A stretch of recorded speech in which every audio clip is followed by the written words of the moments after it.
This is Grandma reading to her grandchildren, Dr. Dan the Bandage Man, a little golden book.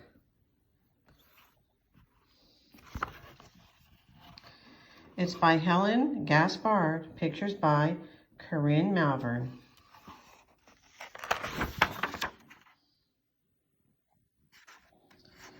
Dan is a busy fellow. He's always on the go.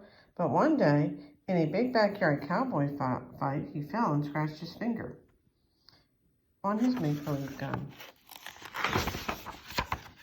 And what do you think he did? What did that cowboy do? He cried, "Boo-hoo-hoo!" He cried, and he ran in the house to his mother. Now, his mother was always glad to see Dan. But a cowboy crying? How could that be? "Why, that's nothing to cry over," Mother said when she saw the bright red spot.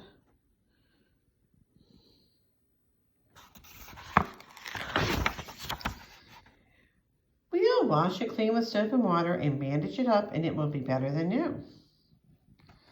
Back went Dan to the cowboy fight, and all the boys gathered around to see the bandage too.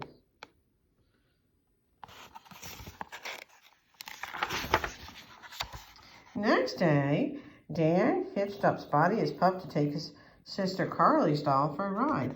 But Spotty saw a cat and he wanted to chase, and he forgot all about the doll. Lickety-split, Spotty started off.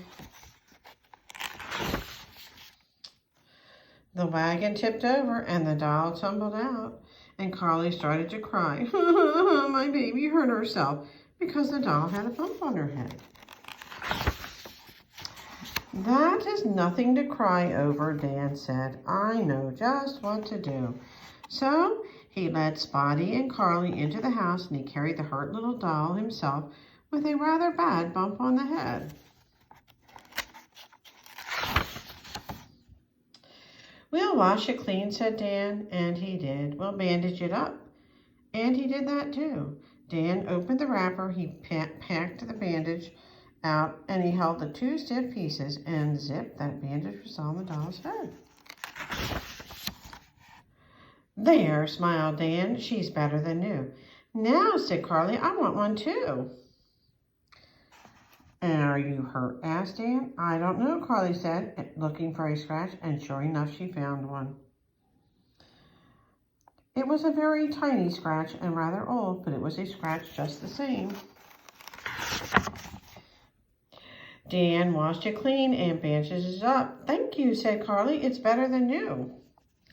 "Woof," said Spotty, and he held up his paw. Dan laughed. "I guess you want a bandage too." So he put one on Spotty's paw. Next day, Dad was home from work, and he went out to mow the lawn. And what do you think? He cut his finger on a slippery, sharp lawnmower blade.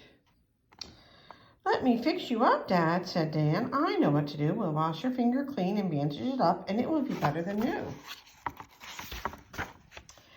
Dad looked surprised, but he followed Dan, and soon Dad wore a bandage too. "You're a handy fellow to have around," said Dad, and he shook Dan's hand. "I have a new name for you. We'll call you Dr. Dan the Bandage Man," and they do to this day too, so we will too. The end.